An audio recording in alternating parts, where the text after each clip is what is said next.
Доброго здоров'ячка. Днес к нам у гості зайшла jedna красна паніка. Tu je сидить попіля мене, і це моя мамка, Гримотка. Всякий знають у нас у Кушниці. А чого вас всяк знав? Слава Ісусу Христу!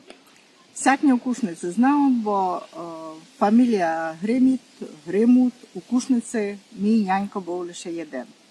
Тепер у мене два брати старші, та я від малої Гримотка, то так усі і кликали Гримотка. А коли звідав, то ж пишуся лежечко, так як звідав, котра лежечкання, Гримотчина. Не звідав, як це пише, кажуть Гримотка. Айно, бо Гримотка вже jedna moja невістка, та й друга, та й племянниці, та котра вже звідав, котра. А доки моя мамка сама се прощена, бо писала Гримут, та не звідали, знали, що то Поланя Митра Івантового, а ведь Гримотка. А ведь Гримотка. А ведь мала й Гримотка. У других не було. Айно, ведь мала Гримотка. Айно, у нас, кіт добре тямлю, май часто в слові таке було, аж не звідалися, як це пишеш. Звідалися чиїсь. Айно, чиїсь. Май давно у нас у селі, село було май малое, та було по називках. Бо є в нас много, наприклад, дітськів. Дітськів читав. А вони собі несуть усі родини. Вони є із різних родин. Може, май давно їхні прадідове із якоїсь із одної фамілії, може, то пішло. Або було майбільш по називках. Бо моя мамка за собою Сньозичка. Сугубо Кушницька фамілія. Або мій дідик був Митер Сньозик, або кликало його Митер Івантів, бо мій прадід був Сньозик, Іван, кликали його Іванто. Та і ця фамілія Сньозик пішла із Кушниці. У Чехах є одна фамілія, лише мій уйко Сньозик, а Сньозики пішли з Кушниці. Або теж вже їх є, у селі є май много. Та вже кить Сньозик не звідав, то ж, а чиї Сньозики? Чиї Сньозиків? Айно. Бо Сньозиків маємо досить. Людськів, а уйкося як обстав на Чехах? У Другу світову війну мої два уйкове воювали в армії генерала Свободу, то обсталися у Празі. Або іще до того, у 1939 годі, мій уйко Митьо, уйко Михай та й тітка Марія, уже се в Європі почала війна, та втікали в Росію. І це на кілько мені розказувала і той двоюрідна сестра в Чехах, Марушка, як уйко Митьо розказував, та й мамка так розказувала, бо тітка Марія із лагру, із Гулагу се вернула домі, а уйкове пішли в армію Свободу воювати. Їх би так і не пустили, не? Вони були там у лагрові, та теж там їм не було добре. А вони коли в Росію втікали, та й твій дідик, Лежечко Йосиф, айно, бо наших много того втікало, утікали від війни. Або коли пішли до руських, а руські їх не розуміли, та казали, що вони шпіони. Били їх, та й виладили їх у ГУЛАГ. Ну, і з другого боку теж можеш порозуміти, ось почалася війна, а той масово якісь непонятні йдуть, а ніхто їх не розуміє. А по-русинськи, так і ми говорили, були ми під Чехословаками, та твій дідо Йосиф у Чехословакії робив, він знав і по-чеськи. Ну, та такий се суд всякий, коли їх не розумів. Дали їх у лагри, а дали з лагрів генерал Свобода усіх русинів, та русини освобождали Білу церкву під Києвом і дійшли до Праги. Тепер, коли у Празі зняли пам'ятник генералові Конєвову, генерал Конєвов із генералом Свободою захищали Прагу. Прага се обстала старовинна така, як і була.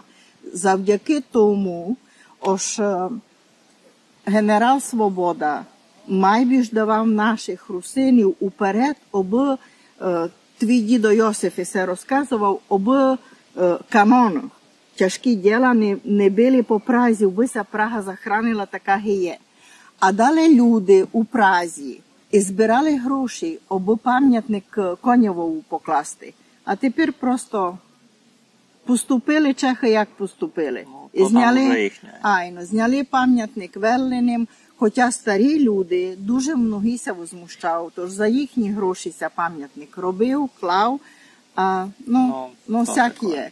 А генералові Свободові, наприклад, він після Другої світової війни був і президентом Чехословацької республіки. Но пам'ятника му не є. Не знайшла. В Празі я пам'ятник генералові Свободові не знайшла. То й моя вулиця в Ужгороді.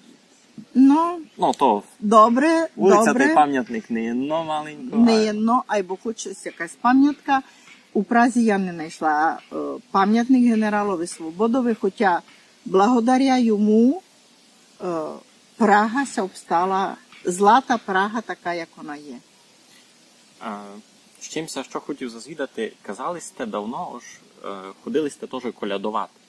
Просто я вже такого не застав. У мій час, коли я колядував, коли я ходив з Батлегемом, в принципі такого не було, бо дівочки ходили колядувати. Самі хлопці. Ну, ви казали, що ходили сте колядувати. Як то було в ті роки? Ми, коли були малі, маточка, моя подружка, з якою ми разом виросли, та там ще одна Анна. Ми три одного возрасту разом виросли, і в нас старші наші брати вчилися колядувати. Майбільше колядники збирали у нас. Я була мала, коли нянька умер, наші хлопці колядували, майбільше колядники, хлопці, котрі йшли з Батлегему, збирали в нас колядувати. Так, доки хлопці йшли колядувати, там може посперед них мало підемо та собі наколядуємо. Або тоді в той час не давали гроші. Яблуко, оріхи, а доки дійдемо... Може комусь колач упаде. У Лужкові, а доки дійдемо в конець вулиці та Поланя Бінінцева, ми на неї казали, все пекла Штефанка, коли ми прийдемо, там все буде свіжі фанки. Мамка пак гойка, то що мусите йшли, або пак... Ото було добре. Ото було добре. Найколядують, хоч хлопці, хоч дівки, лиш найколядують. І все айно. Або я не дуже розумію, це то помінявся сохтаж, це все так було, ж дівки не дуже ходили колядувати. Як ото? Майбільш ходили, і тоді, що я ще була мала, та майбільш ходили сім'ями. Пак уже як от колядують Батлегеми, а Батлегемів все було много. На вулиці були і по 2, і по 3. Або хлопці колядували такі, що після армії. Ті, коли затягнуть колядку, то хижася трясла. І айно, тепер вже просто таке, що... Тепер ходять до родини, бо родина майбільш дасть гроші, а тепер кому дай яблуковать оріхи. Та лишити може на порозі, а я не знав, що би було. Бо тепер йдуть до родини, де дадуть майбільш гроші. А замкнуті ворота, хижа замкнута. Тепер не той час. Тоді то було... Всі повтікали з дому. Много повтікало з дому. Йшла тепер селом та позакривані хижі. Не знаю, когось це возмущає на тому, когось... У ті сім'ї, що вийшли, вже пішли з дому, що забрали своїх дітей, у село се не вернуть нігде. Безумно. Давно ходили наші люди на заробітки все. Або чоловік пішов на заробітки, дома була жона з дітьми, хозяйство, дідо з бабу. Діти виділи, як се відносять до діда з бабу, як є сім'я, як є родина. Чоловік лише пішов заробити. А тепер йдуть усе в сім'ю. Тепер у ті діти, що вже, наприклад, ходять у Чехах до школи, у ті се не вернуть у Кушницю ніколи. Україна, Закарпаття вже тих людей втратила, котрі пішли з дому. Та й тут має велика біда в тому, мені се так видить, що є велика біда в тому, що втрачаться якийсь послідовний сохтаж, бо там тут і люди вже будуть жити у домах другому світові, у другому ритмові. І навіть то, як воно все у родині би мало бути, як би люди малися, воно вже буде дома кінчеве, воно вже буде по-чеськи. Уже буде по-чеськи, уже буде... Діти вже не знають говорити так, як говорили ми. У нас, я коли ходила до школи, у нас вдома се говорило на перерві і почти на уроці ми говорили по-нашому. Наприклад, на українській літературі йдеш і дошці розказуєш вірш, та ти вірш розказуєш по-українськи.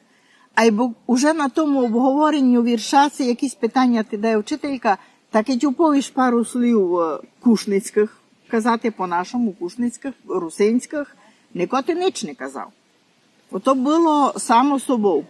Так і був то мало бути. Ошо то возір, авто коридор, авто гарадичі. Так ото мало бути. Ми всі знали, що то є.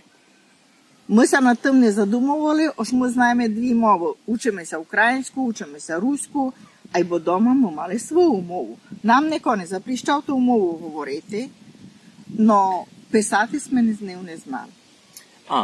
Якраз записання. Казали сте, Уйко вам заганяв письма до мі? Уйко нам заганяв письма до мі, писала Марушка. Уйко не знав писати, то диктував Марушці. Марушка писала чеськими буквами. Ага. Та ви фактично вже знали по-чеськи писати відтоді? А я її писала відтоді по-чеськи ще з малих школ. Ну, писали сте латинкою, так? Айно, латинку. Азбуку не знав, я відтоді писала латинку. А які сте се навчили? В школі. Вчила французьку, то там такі букви. Французьку сте в школі вчили? А писала наше слово, айбо латинку. Напаровували сте. Айно. А Марушка читала, а Уйко то розумів. Всяко то було. Всяк ми писали, бо Уйко не знав писати. Айбо Марушка, не знав, як туди, но тепер вона руснацьку вже, не берує. Вона не говорить. Вона не говорить, но вона все розуміє. То вона читала просто... Вона читала так, як я писала, бо я писала каже слово нормально, розлучно, та Уйко то розумів, що вона читає. І вона розуміла, але вона не знає говорити по-нашому, по-русинську. Просто вона і не знала говорити. Ні, говорити. Фуртно по-чеську. Айно. Уйко з ним говорив по-нашому, а вона Уйкові відповідала по-чеськи. Всяк було. Уйкося по-чеськи, Марушка каже, Шуйкося по-чеськи, ніде не навчив говорити. Коли йшов на уряд, а вони його розуміли, що він хоче. Та вони йому написали, та й зробили, що треба. А як подросли діти, то діти йому, коли було щось треба, та помагали. А Уйко говорив по-нашому. І в Чехах його розуміли, і він ся по-чеськи ніде не навчив говорити. Так, бо він і жив у селові, я так розумію. У селові. І не з того адміністрацію, не так часто се стикав, аж муса йому було. Доки діти ходили до школи, та мало помагали. Далі Марушка робила на міському уряді, так що коли було щось треба, то ніяка проблема в тому не була, бо вона то не зробила. Тут треба казати, він се не навчив по-чеську говорити не за те, що не берував, бо не треба му було. Не треба му було, бо розуміли його.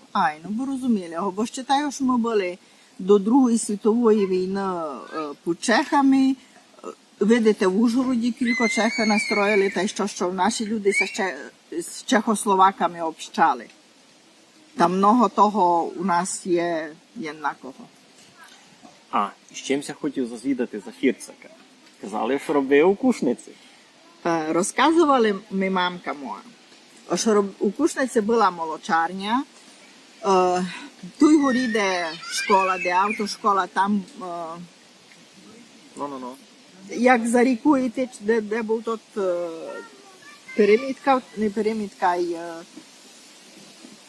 тепер там місто таке малий учинили, сюди до больниці, як іти. То там була молочарня.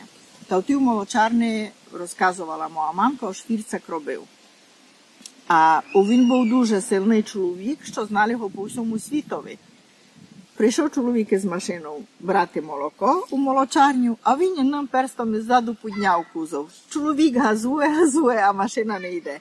Виліз, а він поклав та й говорити з людьми далі. Тут біг кругом машину, нічим не є, чому не йде?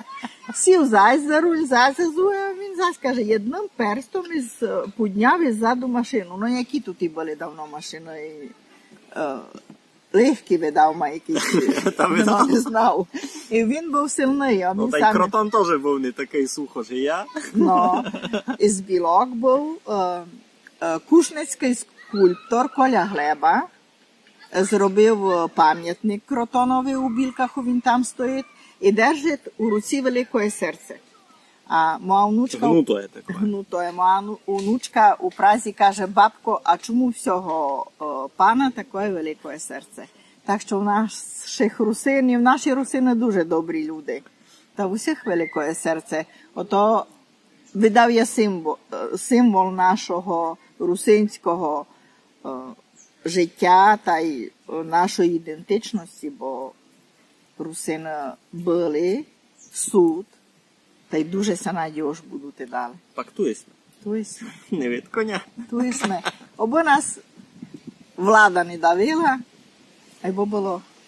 Оби нас прийняли, оби нас признали, ось моя народність. Тепер у Чеській Республіці було списування людей. І як народність, я се написала русинка. Ну, може і тут деколи так може буде. Ну, 30 років не є й перепису населення на Україні, та не знаємо, що буде далі. 20 років, бо у 2001-му, або то там теж так було, по всякому. А ви тямите тот перепис? Тямлю тот перепис, бо тому переписові, коли був тот перепис, та і ми голосували за то. Ні, 2001, не 91-й. У 2001-му був ще один перепис. Не тямлю, бо я на ньому була. Який то був перепис. Ну, безумно сте були вдома. Була вдома, або щось я за нього не знав. Може і не прийшли нас зазвідати. Може нас і не прибили зазвідати. І в того набути. Знаєте, в чому той фігля? Бо на тому переписові було записано, руснаками записали щось мало більше 10 тисяч людей, або 90% з них у Свалявському районі. Ну, то точно неправда. І це, не гонно бути аж усі лиш там. Ні, не гонно бути, то подроблений факт. Я не тямлю, бо тот перепис населення був, бо, наприклад, коли щось є, та село йде. Любі вибори, любі збори, село завто знає, село там йде, та обися то так писати. То мали ходити по хижам. Ну, чомусь міг челянник не записати, що, наприклад, чомусь могла не написати, що я русинка. Є моє нощам у паспорті. Там у паспорті не пише народність. У паспорті не пише народність. Ну, або від того ніч не залежить. Ти українець, та пишеся українець. А я русинка, та пишуся русинка. Чомусь я не можу написати, що я русинка. Так може, бо там просто, коротше, то довга тема. Довга. Кожен має свою думку. Розкажіть нам таке. Що сте малу любили їсти? Що вам такого мамка варила? Токан. Що сте дуже-дуже затямили? Токан. Як ви робили? Нянько ходив з віцями. Мамка дуже файно знала зварити токан на огні, а батьків було в того шпорі, та вони мала карічку, бо у нас тут горниць не можу се догадати, як се він кликав. Вона його клала у карічку. А бать на огні се... Розумію, що він не був з прямим дельцем, а й за таким. Айно. Такий котел, або забула, як се він кличе. Мамка дуже файно знала зварити токан. Тот токани ми їли. Із сиром. А, вони малися з шпора сі карічки, а він се клав або був на огньові. Тоді се дуже файно тот токани зварити. А ми всі троє варився на воді, або паки ми го їли з молоком, із сиром. А всі ми любили, як вибереш токан, а кругом він такий присталий і пригорілий. Та аби молока уляти туди, то ми дуже всі любили їсти. І чекаємо, як комусь то впаде. Ну, всі ми то любили. А як це найчасто і тот токан? Просто з молоком, чи може з солониною, з сиром? Із сиром, айно. Солонину ви ми не дуже їли. Ми любили з сиром. Сир у нас у себе, мамка, були в нас кози.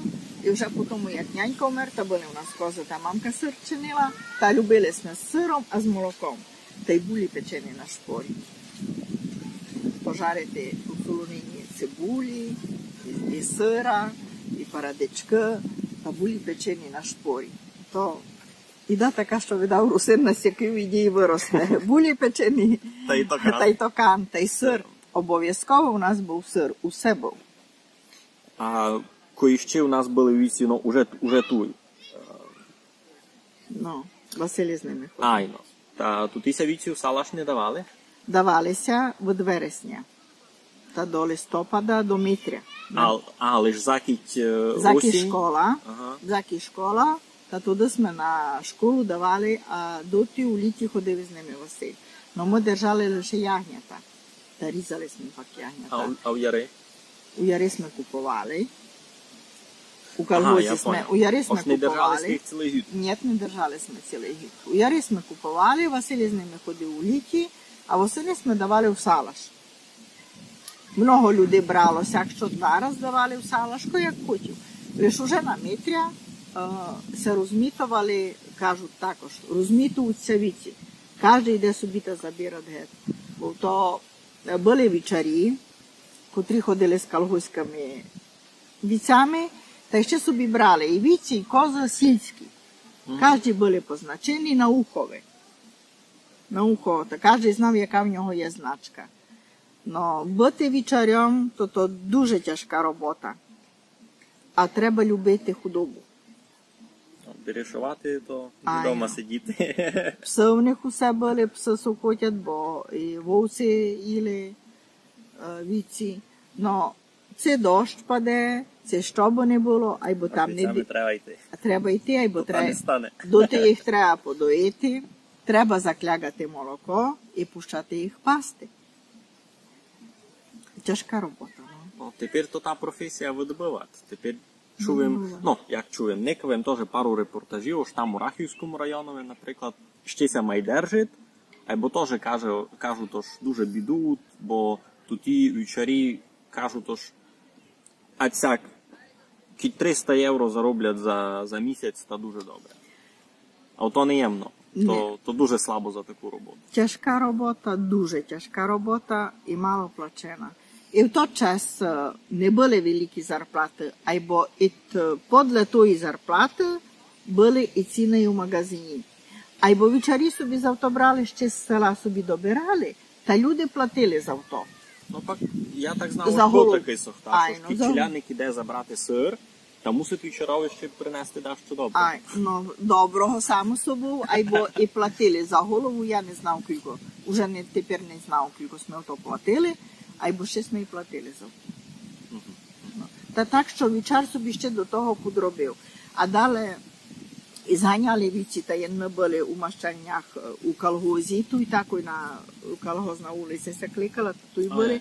А ми були на Попівці, доки був колгоз, та було много худоби, бо були корови, та худоби було много. Та були тут у Мащаннях, і були Мащані на Попівці. Там уже давно ніч не є, бо не є, бо всяк є. Та сяк. Ну та що, думав, раз на цьому можемо все сохраняти помаленьку. Красно вам дякуємо. Думав, все файно сме заприказували. І вчися з Гримотку видиме пак. Все. Не треба забувати нашу історію і вчимо своїх дітей. Будьте здорові. Красно дякуємо. Будьте здорові. Майтеся.